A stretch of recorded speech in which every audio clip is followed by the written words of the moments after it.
韩国这个全世界最会筛检癌症的国家，这个平均寿命排名全球前列的国家，却正在面临一场无声的灾难。50岁以下的年轻人，癌症发病率在过去20年间几乎翻了1倍。你没听错，不是老人，是年轻人，是那些每天拿着冰美式在首尔江南区穿梭的上班族，是那些凌晨3点还在自习室里埋头苦读的大学生，是那些刚结婚正准备迎接新生命的年轻爸妈。他们怎么了？韩国怎么了？而更可怕的是，这场灾难背后的原因跟你我的日常生活几乎一模一样。科学家们花了将近10年追踪韩国中央癌症登记资料库从2001年到2020年的全国数据，结果发现一个惊人的趋势：年轻世代的癌症发病率不仅在上升，而且上升的幅度随着出生年份越晚越剧烈。也就是说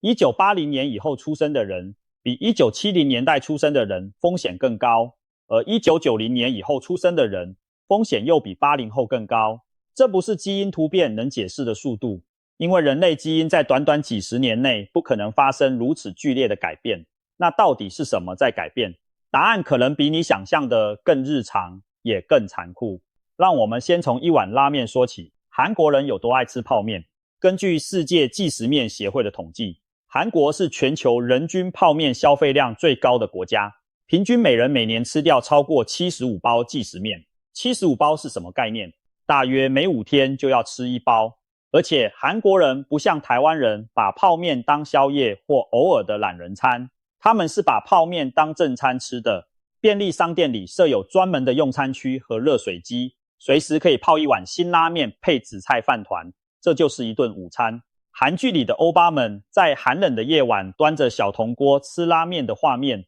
不是浪漫，是真实生活。但问题在于，泡面本质上就是超加工食品，高钠、高油，含有大量食品添加剂，营养密度极低。而韩国年轻人的饮食问题远不止泡面。随着韩国经济的高速发展，整个社会的饮食结构在过去30-40年间发生了翻天覆地的变化。传统韩食以米饭、蔬菜、豆制品和发酵食物为主，虽然泡菜的高盐问题一直存在，但整体上是一种高纤维、低脂肪的饮食模式。然而，从1980年代开始，西式饮食大举入侵，炸鸡配啤酒成为国民美食，烤肉店遍地开花，便利商店的三角饭团和微波便当取代了妈妈煮的家常菜。2025年发表在《自然评论临床肿瘤学》上的一篇重要综述指出，超加工食品的大量摄入是全球年轻人癌症暴增的关键推手之一。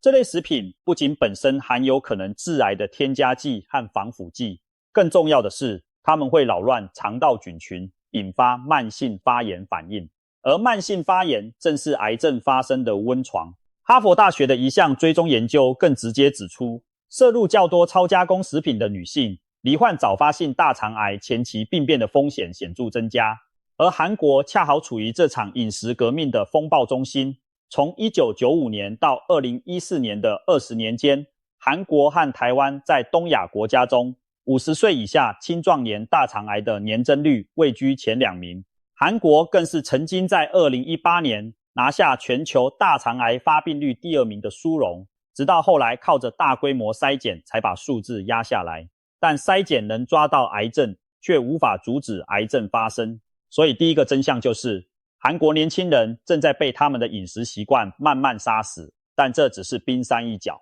如果你问一个韩国上班族，下班后最常做什么？答案大概率是坑坑，也就是聚餐喝酒。在韩国的职场文化中，下班后跟同事、上司一起喝酒不是选择，几乎是义务。根据求职网站 Job Korea 的调查，只有 45% 的受访者表示自己可以自由选择是否参加聚餐，其余的人要么被暗示，要么被明说，不去就是不合群，不去就是不给面子。韩国人到底有多能喝？根据世界卫生组织的数据，韩国15岁以上人口的年均酒精消费量在亚洲国家中长期名列前茅。而且韩国人喝的不是小酌怡情的红酒，主力军是烧酒，也就是soju。这是一种酒精浓度在 16% 到 20% 之间的蒸馏酒。根据欧瑞国际的研究，韩国人喝掉的烈酒量曾经是全世界最高的。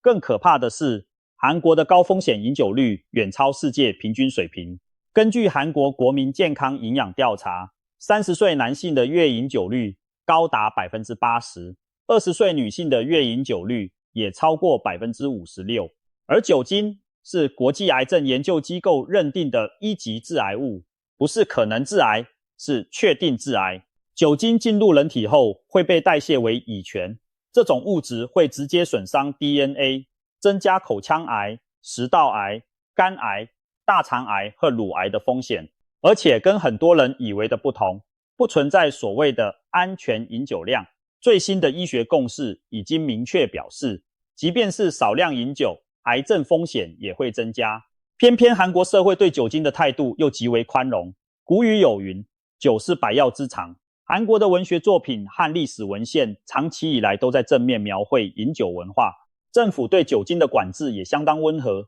烧酒的价格低到令人发指。一瓶360毫升的标准烧酒在超市只要1380韩元，折合台币大约35块。相比之下，同期碳酸饮料和果汁的价格涨幅远超酒类，这意味着在韩国喝酒比喝饮料还便宜。一位首尔大学的神经心理学家曾经指出，在21岁之前开始饮酒的人，日后发展出酒精使用障碍的风险会显著增加。而2023年的调查显示， 22% 的19到24岁韩国年轻人每月至少有一次暴饮行为，这个比例是成年人全国平均值的2倍多。 68% 的18到24岁年轻人表示，他们在团体场合中感到有社会义务去喝酒。所以第二个真相是，韩国年轻人不仅在被食物毒害，还在被酒精淹没。而这两者加在一起，对肠道菌群的破坏是灾难性的。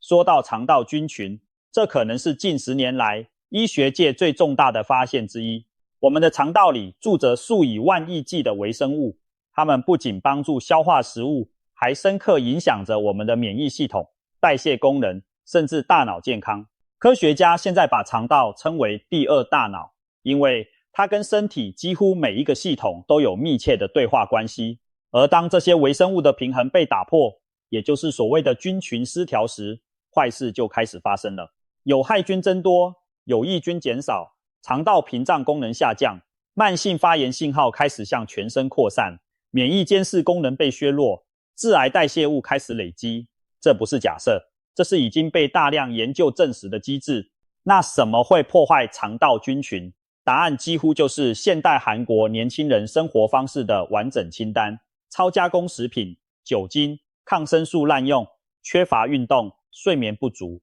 慢性压力，每一项都在精准打击你的肠道菌群。先说抗生素，韩国是已开发国家中抗生素使用量较高的国家之一。很多人感冒就吃抗生素，拉肚子也吃抗生素，但抗生素的本质是无差别轰炸，它在杀死病原菌的同时，也会把肠道里的有益菌一并消灭。而早年使用抗生素对肠道菌群的长期影响，如今正在成为年轻人癌症风险增加的重要线索。再说压力，韩国社会的竞争压力之大，在全世界都是出了名的。从小学开始就要上补习班，高中生每天学习16到18个小时是常态，大学毕业后面临的就业压力更是窒息。韩国年轻人之间流传着一个词叫 N 抛世代，意思是抛弃恋爱、抛弃结婚、抛弃生育、抛弃人际关系，甚至抛弃希望。长期的慢性压力会促使身体分泌皮质醇，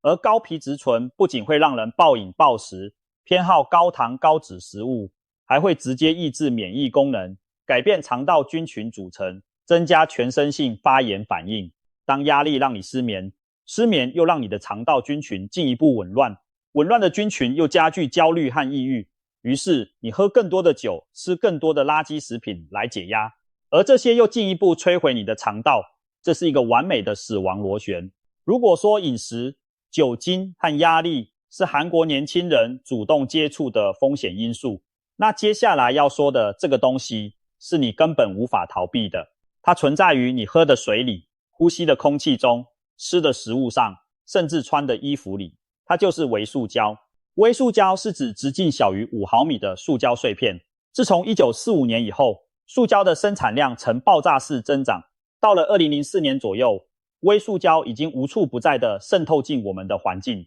它们从塑胶袋、保特瓶、合成纤维、衣物、轮胎、化妆品中不断释放出来，最终进入食物链，进入我们的身体。2025年，在柏林举行的欧洲肠胃病学周上，一项突破性研究首次使用人类粪便样本，证实了微塑胶确实能改变人类肠道菌群的组成和代谢活动。研究人员发现，不同种类的微塑胶会导致不同的细菌代谢物变化，而其中一些变化模式与忧郁症和大肠癌相关的菌群特征惊人的相似。这不是巧合，想想看，大肠癌的发病部位主要集中在乙状结肠和直肠，而微塑胶在通过消化道时，恰好会在结肠和直肠停留最长的时间。微塑胶会跟结肠黏膜的保护性粘液层发生交互作用，可能破坏这层屏障，让肠道细菌和毒素直接接触肠壁细胞，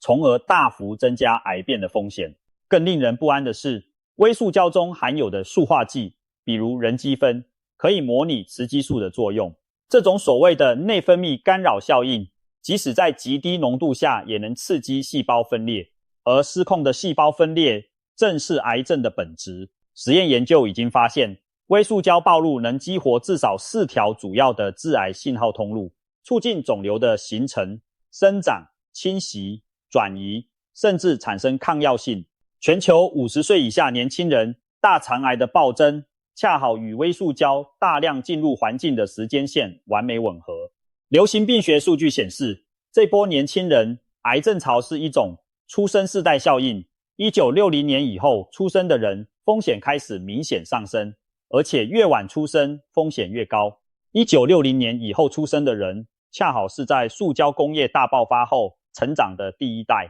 他们从婴儿时期就开始接触塑胶奶瓶、塑胶玩具、塑胶包装的食品。微塑胶在他们体内的累积时间比任何前代人都长。而韩国作为一个高度工业化、高度便利化的社会，微塑胶暴露的程度可能比大多数国家都更严重。韩国的便利商店密度是全球最高的之一，各种塑胶包装的食品饮料随手可得。韩国人大量饮用瓶装水和外带咖啡，这些容器都是微塑胶的重要来源。再加上韩国快时尚产业发达，大量合成纤维衣物在清洗过程中会释放微塑胶纤维进入水系统，最终又回到食物链中。达纳法伯癌症研究所的专家直言不讳地说，微塑胶研究还处于非常早期的阶段，但目前的证据已经足够让人警惕。问题在于，我们已经无法逃避微塑胶了。即使你今天开始完全不使用任何塑胶制品，你呼吸的空气里，你喝的自来水里，依然充满了微塑胶。这是一场我们已经输在起跑线上的战争。说到韩国的饮食，不能不提泡菜。泡菜是韩国的国民食物，餐餐都有，顿顿不离。根据国际癌症研究机构的数据，韩国长期以来都是全球胃癌发病率最高的国家，而大多数专家认为，这跟韩国人大量食用腌制、重咸食物有直接关系。发表在世界肠胃病期刊上的一项韩国研究明确指出，过量食用泡菜是胃癌的风险因素之一，原因是多方面的。首先，泡菜的盐分含量很高，长期摄入高盐食物会直接损伤胃壁，增加致癌物对胃部细胞的伤害能力。其次，泡菜在人体内会产生 N-亚硝基化合物，这是一种已知的致癌物质。第三，高盐饮食还会促进幽门螺旋杆菌的感染，而幽门螺旋杆菌正是胃癌最主要的风险因子之一。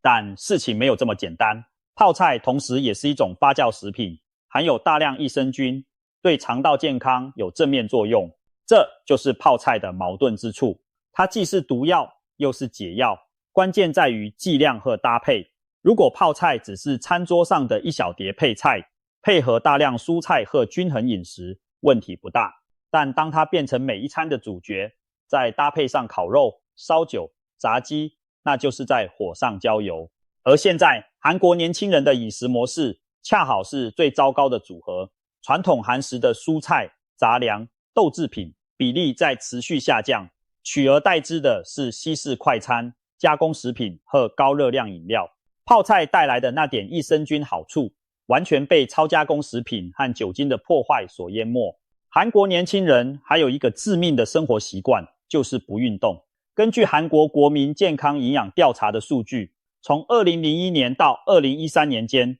所有性别和年龄组的运动量都在下降。韩国年轻人的生活模式几乎就是久坐的代名词，上学坐着读书，上班坐着工作，回家坐着看手机或玩游戏。缺乏运动的危害已经被无数研究证实，它不仅导致肥胖，更直接影响免疫功能、荷尔蒙平衡和肠道菌群。而韩国年轻人的肥胖率确实在持续上升。肥胖本身就是至少13种癌症的已知风险因素，包括大肠癌、胃癌、肝癌、乳癌和子宫癌。更微妙的是，肥胖与癌症之间的关系不仅是单纯的脂肪堆积，脂肪组织是一个活跃的内分泌器官，它会分泌大量促炎因子，制造胰岛素抗性、改变性荷尔蒙的代谢。所有这些都在悄悄推高癌症风险。而韩国年轻女性延后生育、减少生育次数的趋势，也与乳癌发病率的上升有关，因为这延长了雌激素对乳腺组织的暴露时间。在谈韩国年轻人癌症暴增时，有一个非常重要的插曲必须提到，那就是甲状腺癌的故事。韩国在过去20年间，甲状腺癌的诊断数量曾经暴增15倍。2011年的时候，甲状腺癌甚至成为韩国最常见的癌症，超过了乳癌、肺癌和大肠癌。这个数字吓坏了所有人，但后来医学界发现，这里面很大一部分是过度诊断造成的。什么意思？就是通过超音波等精密筛查技术，发现了大量本来不会发展成威胁生命的微小甲状腺癌。这些癌细胞虽然存在，但它们可能终其一生都不会长大，不会扩散，不会造成任何症状。病理学家早在1947年就发现，很多人死后解剖时会发现甲状腺里有癌细胞，但它根本不是死因。研究甚至发现，超过1/3的成年人都有甲状腺微小癌。当韩国医生在2014年前后开始呼吁停止甲状腺超音波普筛后，甲状腺癌的诊断数量果然大幅下降了 35%， 但甲状腺癌的死亡率自始至终几乎没有变化。这意味着那些被过度诊断的人白白承受了手术、放射治疗的痛苦和心理压力，为一个永远不会伤害他们的癌症付出了沉重代价。所以在看韩国年轻人癌症暴增的数字时，我们需要保持一定的清醒。筛查技术的进步确实会让一部分癌症现形，但这不代表所有的增长都是假象。科学家已经明确表示，除了筛查因素之外，确实存在一波真实的与环境和生活方式相关的年轻人癌症发病率上升趋势。韩国的情况不是个案，全球范围内50岁以下年轻人的癌症发病率都在上升。发病率最高的国家和地区包括澳大利亚、美国、纽西兰和韩国。在韩国，50岁以下成年人的大肠癌发病率在过去20年间几乎翻倍，而预计到2030年，11%的结肠癌和23%的直肠癌将发生在50岁以下的人群中。研究人员使用了一个叫做暴露组学的概念框架来理解这场危机。暴露组学考量的是一个人从出生到死亡所累积的全部环境暴露，包括社会经济因素、饮食、污染物、感染、生活方式以及体内的代谢、荷尔蒙和菌群变化。从这个角度来看，年轻人癌症的暴增不是单一因素造成的，而是一整套现代生活方式的综合效应。超加工食品加含糖饮料加久坐不动加酒精加抗生素滥用加微塑胶暴露加空气污染加慢性压力加睡眠不足，这些因素从童年时期就开始累积，在年轻人身上形成了一个前所未有的致癌暴露负担。而韩国恰好是把所有这些因素发挥到极致的社会。但故事不全是悲观的，韩国在对抗癌症方面也做了很多正确的事情。2002年，韩国启动了全国癌症筛检计划，为国民提供免费或补贴的癌症筛查服务。这个计划的效果非常显著。以大肠癌为例，韩国通过大规模推行粪便潜血检测和大肠镜检查，成功的把大肠癌的发病率从2011年的高峰开始压了下来。将近 48% 的40多岁韩国人自行接受过大肠镜检查，很多人在息肉阶段就把病变切除了，避免了发展成大肠癌。到2020年，韩国的大肠癌发病率已经从全球第2名降到了30名开外。在胃癌方面，韩国和日本一样，大力推行胃镜筛查。韩国胃癌的5年存活率高达 74.1%，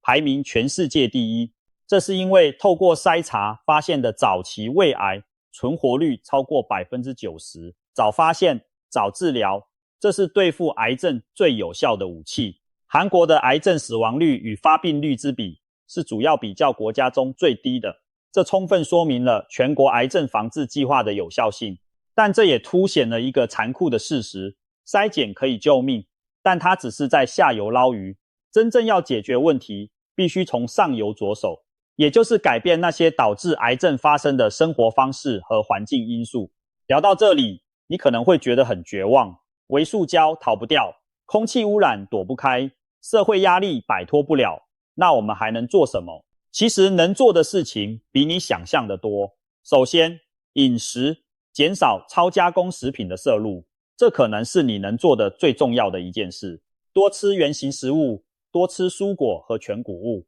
这些食物中的膳食纤维是肠道好菌最喜欢的食物。每天摄入足够的纤维，就像是在给你的肠道军队补给弹药。其次，控制酒精，不喝最好，如果要喝，越少越好，不要被适量饮酒有益健康的迷思所迷惑。最新的科学证据已经推翻了这个说法。记住，酒精是1级致癌物，跟香烟和石棉是同一个等级。第三，动起来，不需要成为健身狂人，每天30分钟中等强度的运动就能显著降低多种癌症的风险。走路、骑车、游泳、跳舞，什么都行，关键是持续。第四，减少不必要的塑胶接触，用过滤水壶代替瓶装水，减少使用一次性塑胶餐具，避免用塑胶容器加热食物，选择天然纤维的衣物。这些措施不能完全消除微塑胶暴露，但能减少。第五，也是最容易被忽视的，管理压力和保证睡眠。慢性压力和睡眠不足对免疫系统的破坏是全方位的。找到适合自己的减压方式，保证每天7到8小时的高品质睡眠，这不是奢侈，是生存必须。最后，按时做癌症筛检。韩国的经验已经证明，早期发现和早期治疗能够大幅提高癌症的存活率。不要因为年轻就觉得癌症跟自己无关，那个时代已经过去了。韩国年轻人癌症暴增的故事，本质上是整个现代文明的缩影。我们创造了一个前所未有的便利世界，外卖一键下单，烧酒便宜得跟水一样，便利商店24小时不打烊。我们用塑胶包装一切，用化学品保鲜一切，用萤幕填满一切。我们以为自己在享受生活，却不知道身体正在为此付出代价。癌症不是一夜之间发生的，